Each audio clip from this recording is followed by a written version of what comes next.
It belongs to Wazowski. No, I don't think anything would make Wazowski angrier.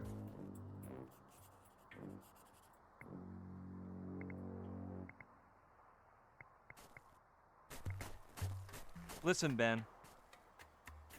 What's on your mind?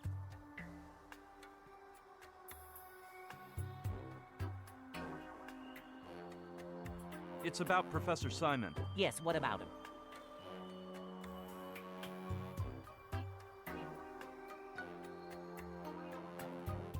Getting back to what I was saying, Yes.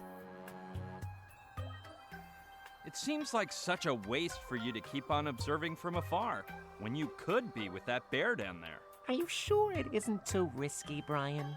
It looked like it wanted to disembowel me before. No, man, the thing is he got scared because you were standing up. Now that you mention it, of course. He must have thought I wanted to fight, so he got angry. I'm sure there wouldn't be any problem if you got on all fours. You think so? Well, I'll try again. That's the spirit, Ben.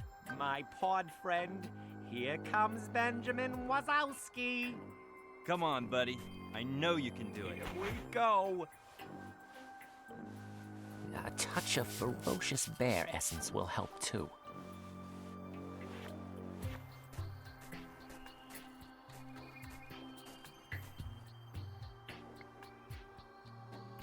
No, I don't want to leave all my stuff scattered around.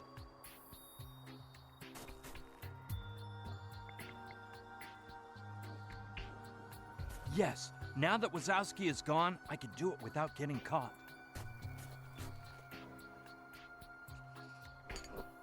I hope Wazowski doesn't notice.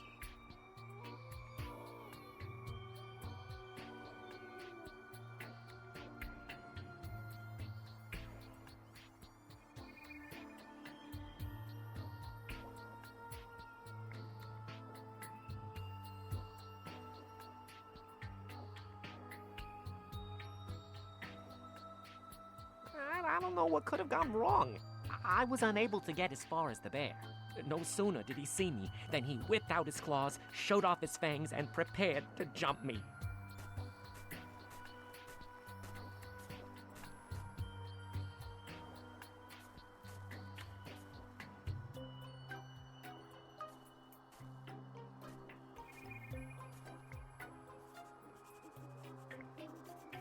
With this cold, some mittens would be quite nice, but Wazowski wouldn't lend them to me in a million years.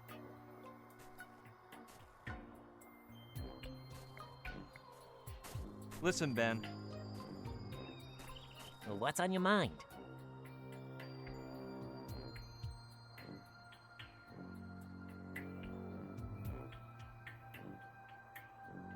You mentioned something about some essences before, didn't you?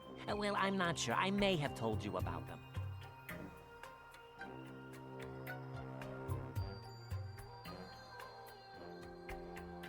More than the essences, what I like is your costume. But will you never learn to call my suit by its proper name?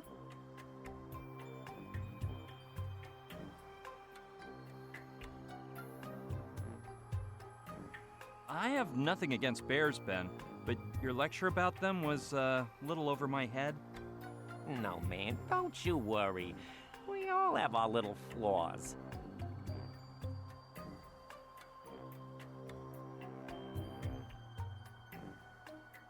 It seems like such a waste for you to keep on observing from afar, when you could be with that bear down there. Are you sure it isn't too risky, Brian?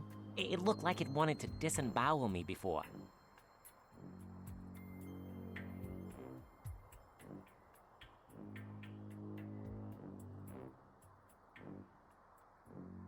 No, man, the thing is he got scared because you were standing up. Now that you mention it, of course. He must have thought I wanted to fight, so he got angry. I'm sure there wouldn't be any problem if you got on all fours. You think so?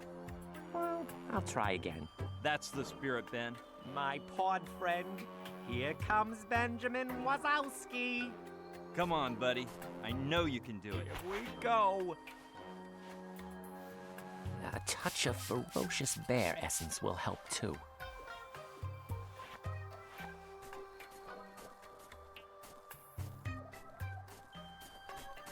Something tells me Wazowski's gonna be a success this time.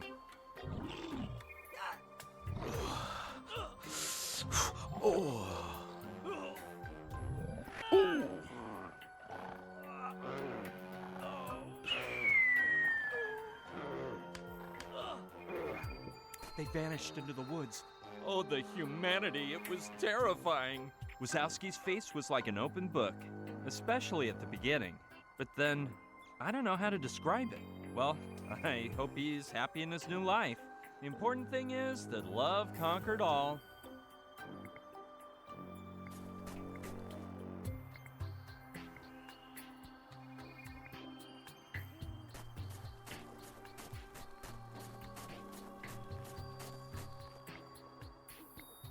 I'd have to walk across the ice, which isn't on my itinerary.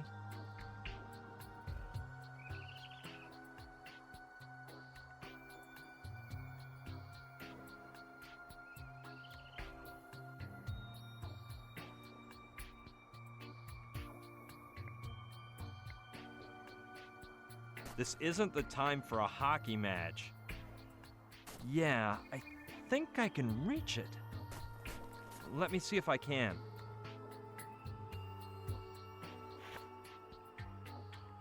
I'll return it to Wazowski if he shows up around here.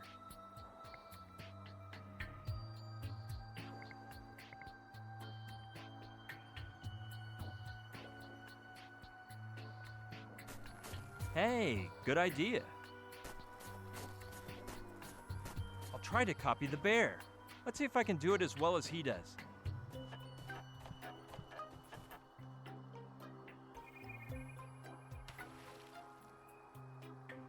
The stick is so smooth and flat that as soon as I touched the salmon, it slipped off and swam away.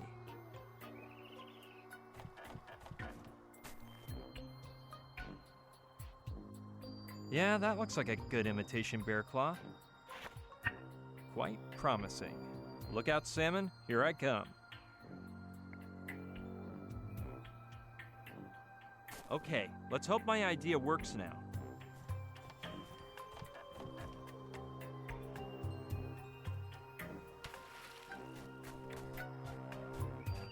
Unbelievable! I never would have imagined it'd be so easy.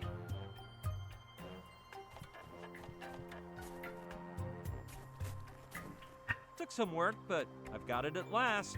One perfect specimen of an Alaskan salmon.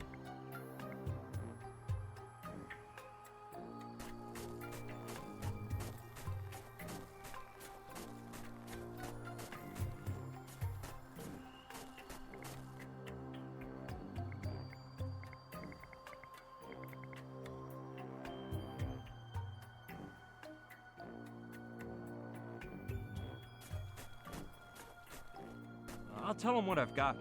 That way I can be sure he won't forget the deal we made.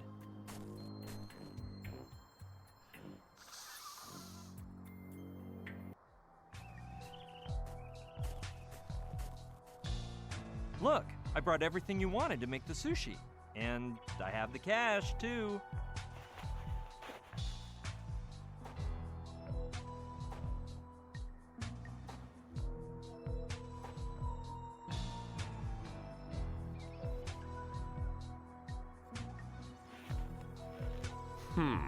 Do you mind if I ask you something, Archibald?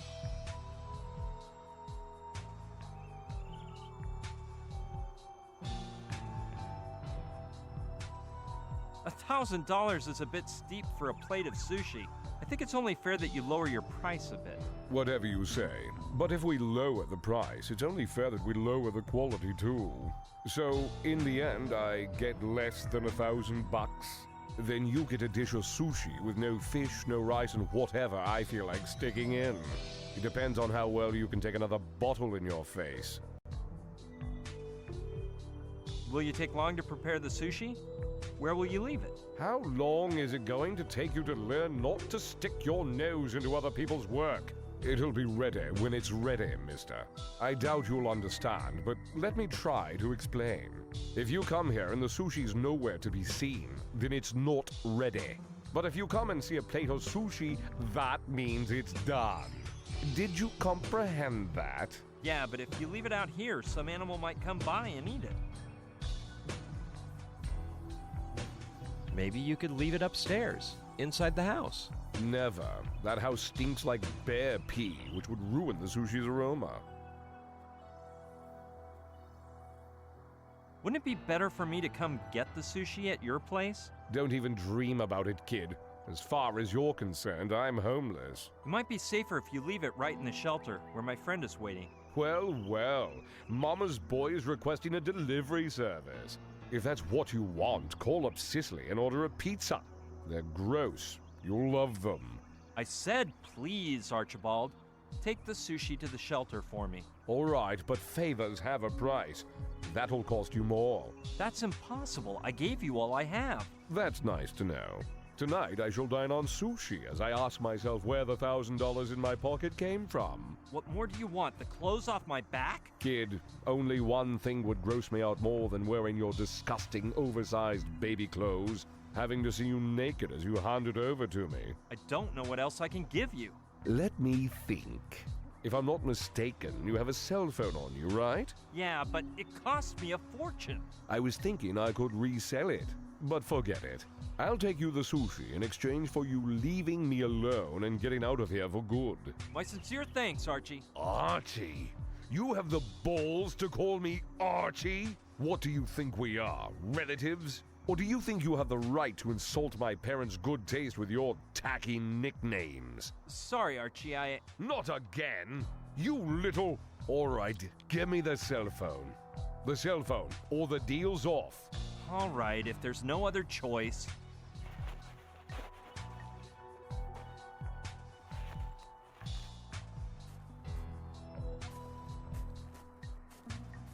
At the shelter, okay? If I'd known you were trying to feed the village people's blind cousin, I'd be preparing, making the sushi with your eyeballs. And if you bug me again, kid, I'll make some with your family jewels. No, man, that won't be necessary. You'd make some great sausage, too. See you later. Good riddance, kid. Why, you... Oh! Come on, Joshua. Here, boy.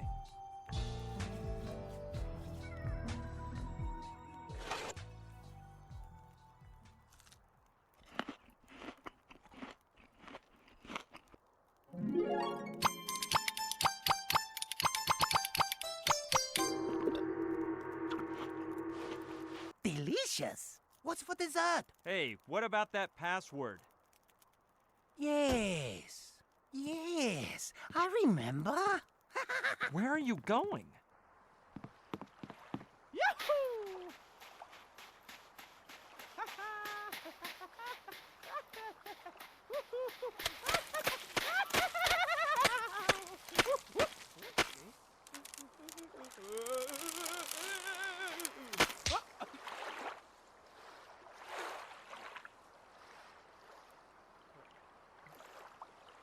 Oh, la, la.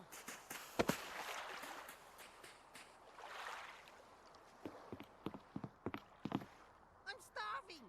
Ah.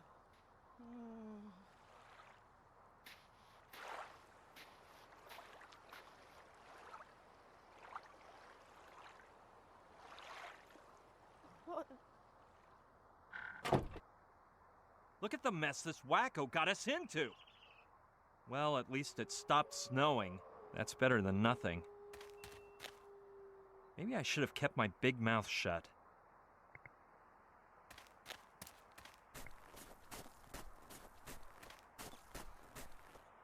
That's one of those doohickeys they use to drag heavy things with. The cable is released, then pulled in by a small motor. I think it's called a winch. Hey, I could use it to tow Joshua to shore. I hope I can get it to work.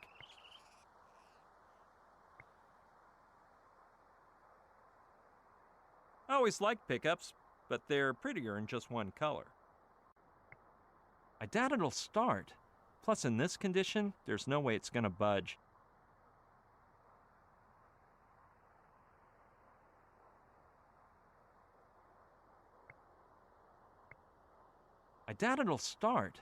Plus, in this condition, there's no way it's gonna budge.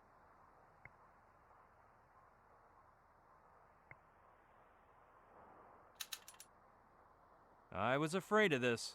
The battery is dead. It won't work unless I get the pickup truck started first.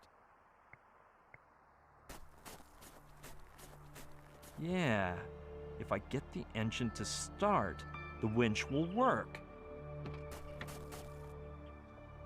We're in luck. The key is in the ignition. It won't start. I guess I was asking for a miracle. It's got gasoline for sure, and the battery light hasn't come on, so there must be something wrong with the engine. I'm not much of an auto mechanic, but it can't hurt to open up the hood and take a look-see.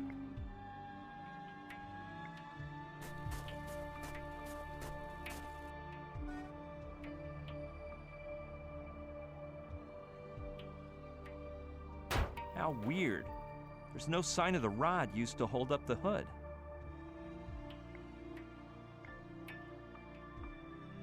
The hockey stick may be too long, but it could work, though it would be better if I take off the bear claw first. Perfect. Now I can take a good look at the engine.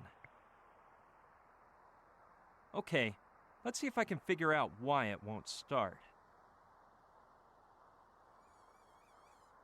One thing's for sure, it doesn't have any spark plugs.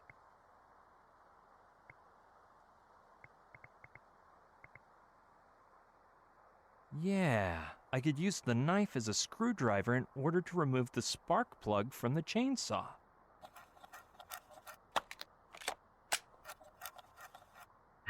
Presto! Now I've got a spark plug.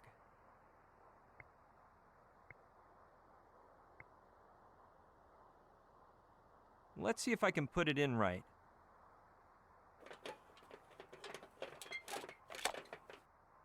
Done. Hopefully the engine will work now.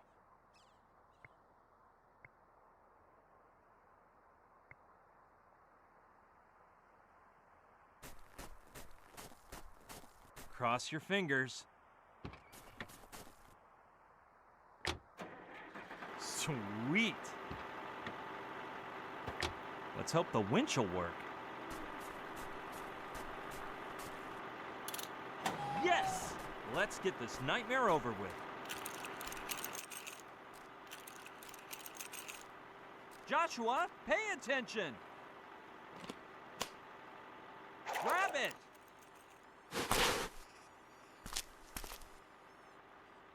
I've got to get that nutcase off the icy lake.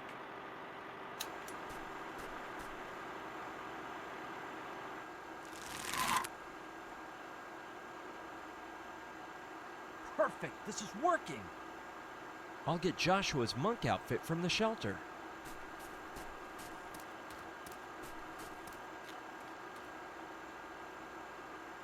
He should be wearing it when we go to Professor Simon's house. If they see him in his regular clothes, they won't let us in, even with the password.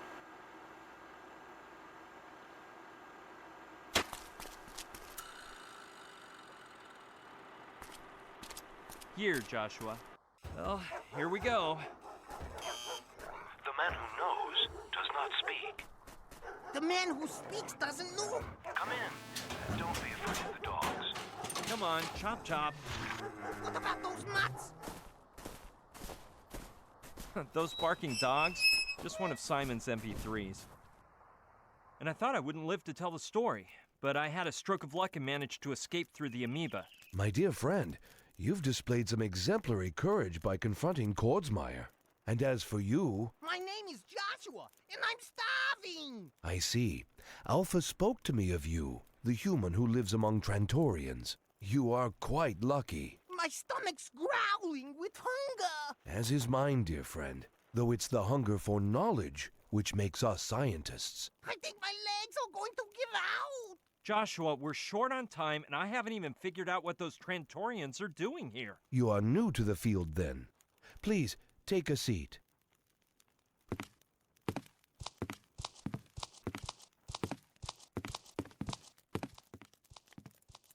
Trantor, an ancient and distinguished planet, more than 60 light eons from our own. Let me tell you, if you thought the walk up here was far... Its inhabitants had already dominated quantum technology before the first single-celled being sprouted to life on Earth. What he means is they already had some awesome wares running when our ancestors were riding in Stein. They learned to model the space-time continuum at their whim, to leap from galaxy to galaxy, to alight onto dimensional vortices in a purely tangential manner. You know what? Their travel budget was out of this world. Their telepathic mastery is such that they could dispense with their mere physical presence, should that be their whim. Dude, not even Scullery thought of that. As you are aware, their civilization is beyond ours by an exponentially awe-inspiring amount. They do seem to be pretty quick. They could effortlessly make slaves of whole solar systems and shrink them infinitesimally with nothing but a thought. Their brains could fry our sorry bodies into a heap of atoms. Boggles the mind, huh? Yet all that seems to interest them is an intergalactic zoo. He means the only... A what? A zoo? Fascinating, is it not? They trek throughout the universe collecting animals and take them to a planet 3 times larger than Earth, an immense zoological collection where ecosystems from extremely distant galaxies and eras coexist. During the journey, they put the animal into an induced slumber which they refer to as the dream. Sounds like they've been keeping some info from me. Furthermore, they've been coming to Earth since the dawn of time, and though they actually need no one, they have made us all stakeholders in their enterprise. The truth is, I don't quite get it. A time came at which Earth's technological development made it difficult for Trantorians to go unnoticed, and therefore they contacted our most eminent scientists to reach an agreement. We would protect them when visiting, conceal them from the public eye, and supply them with animals. In exchange, they would provide us with some of their knowledge and most advanced technology. What a deal. Yes, my friend. Don't you find it unbelievable that mankind has carried out the technological revolution of the 20th century with no help? Had Trantor failed to furnish us with knowledge, theories, and prototypes, we would never have gotten so far. Think of heretofore unconceivable vaccines, the space race, or even the vacuum tubes in the first computer. And you are thinking of Trantor. I knew that, and the first jelly-filled donut. They told me so. Astounding, isn't it? As I was saying, we trade animals for wisdom. The Earthling entity responsible for coordinating these efforts is the Contactors International Agency, of which I myself was a member until recently. Until Kordsmeyer appeared, I suppose. Precisely, during the dream of the platypus. We were waiting for the Trantorians in a cave in Kubapeti, Australia, when the rocks in the ceiling started raining down on us. It looked like our days were numbered. Right at that moment, a Trantorian appeared through an amoeba point carrying a small sphere in his hand. The NG0, an antiparticle generator that reduces all sorts of matter to nothing. He raised it up and aimed it at the rocks, and they disappeared instantaneously, as if they'd never existed. Since then, Kordsmeyer has been awfully interested in the NG0. He even ordered me to ask the Trantorians for it. When I refused, he tried to have me eliminated. So I was forced to leave my position and flee to this dull hideout, surrounded by safety measures with passwords known only by Alpha, Trantor's High Commissioner for Earthling Affairs, and now you, of course. So what we know is that Kordsmeyer has managed to get a Trantorian spaceship into trouble, at least enough for it to risk sending a message through Joshua. Whoops! With all this chit-chat, I forgot about the message. Yes, Simon. What is that?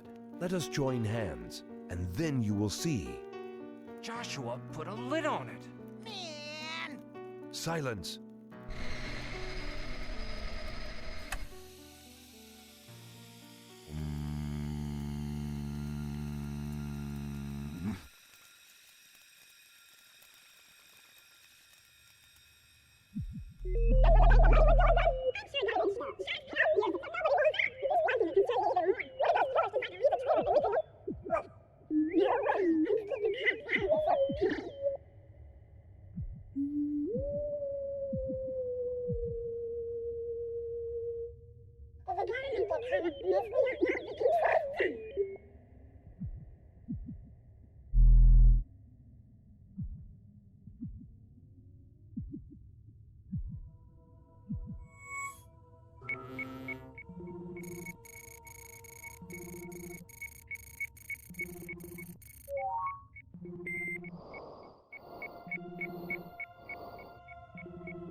Trantor's High Commissioner for Earthling Affairs with the human name Alpha.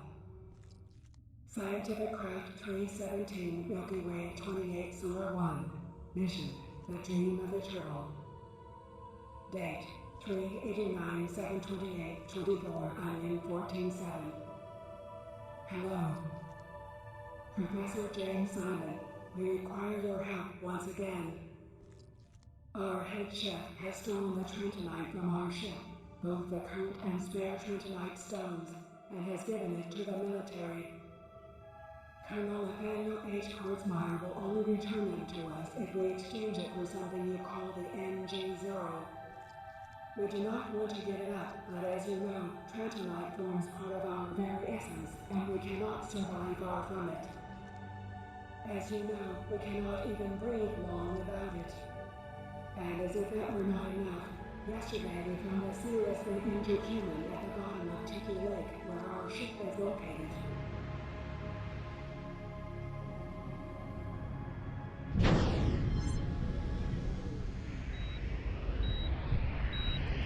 Gina! She's alive!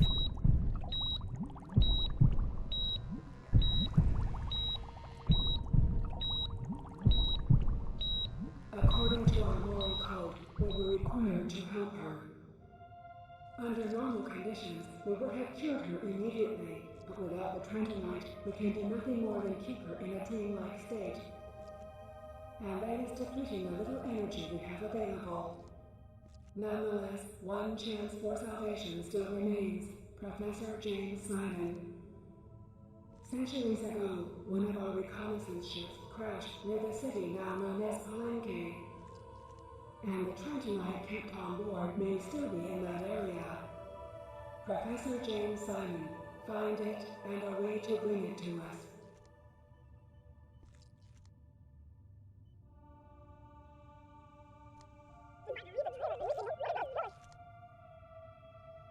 And some of the local onion soup. Every can of senior onion you can muster. Please. Professor Simon, are you okay? Just give me a minute or two. I need to warm up. Aren't you hungry too? Holy smokes! We have to keep the Trantorians from giving the NG0 to Kordsmeyer for sure.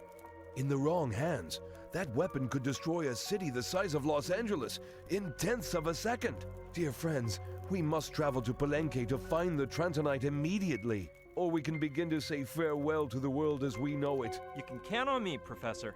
And on Joshua, of course. I bet you're just real hungry, Professor Simon. Hey, why don't we call that sushi guy? Good thinking. May I use your phone? It isn't a safe way to communicate, given the circumstances.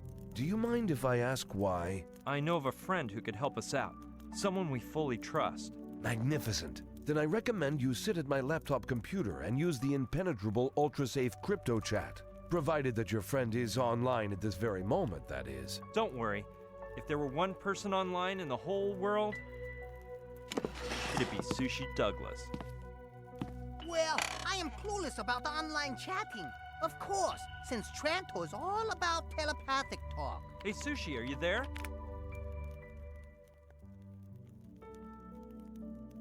Do you mean that the Trantorians don't have the internet? How do you think Alpha informs us of trading dates, if not by email? In fact, after reading their email, we type in www.planet-trantor.com, and we enter our code so that they will provide us with the details of the transaction. I'm totally out of the loop. Nobody told me about any of this. You leave me in awe, my dear friend. If not, where do you believe the network of all networks was designed? In the mind of a simple human? No, it was them who showed us how to build it and use it. What I've never understood is how they get online from other solar systems. I don't know. Perhaps they use neutrino transducers, like in that splendid novel by William Garza. Have you got that one? That book must have gotten at least 5 stars. You wouldn't happen to have anything by Sarah Martin, would you? Nathan? What's up, doll? Think you'll ever find our little pest? Hush, hush, soldier boy. My spiderweb is about to strangle both him and the monk, and it looks like we got 3 for the price of 2. Your old pal Simon's here. Simon? Ha! I knew I'd end up catching him. Overeducated scientist. Anyway, make him vanish and come to Mala pronto, lady. Have you already gotten the real Pignon to cooperate? I know how to make up his mind. The clock's ticking before the big event. K. Dick, all of Asimov, and of course Brian Scullery's complete works. Yuck! What are you doing with that gossipy pulp in your library? Allow me to tell you a secret. If you tug on the third volume of his infamous UFO Lies and the Houdini Legacy, you'll see something open up before your feet. At Simon's house. And that's where my story ends, for now.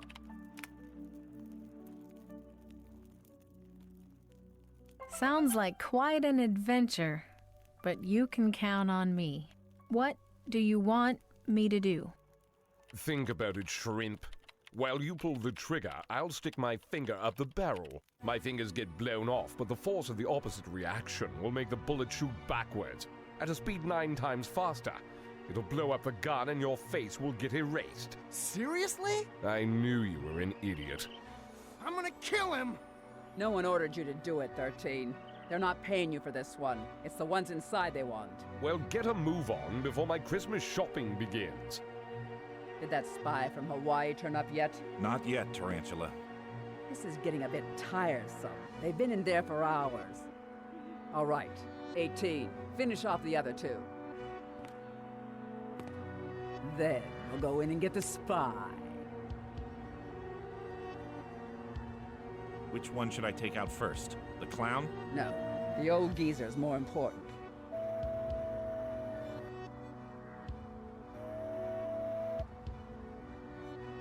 What are you waiting for?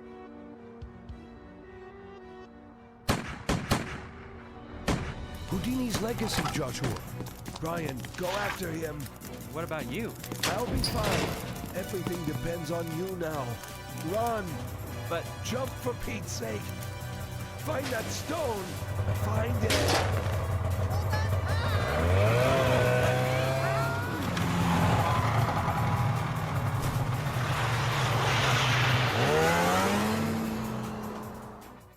Brian? Are you there?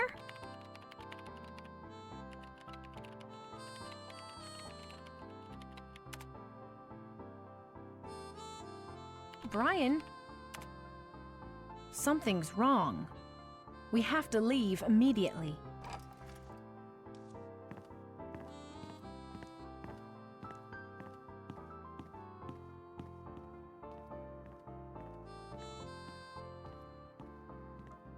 Saturn, we're going on a trip. Brian's in trouble. BB in trouble? Give me 5 minutes. You're not leaving me here, are you, man? And bring your best equipment. We may need it. 4 minutes. I'll go grab some equipment too, but the good stuff. You're gonna fly when you see it, man.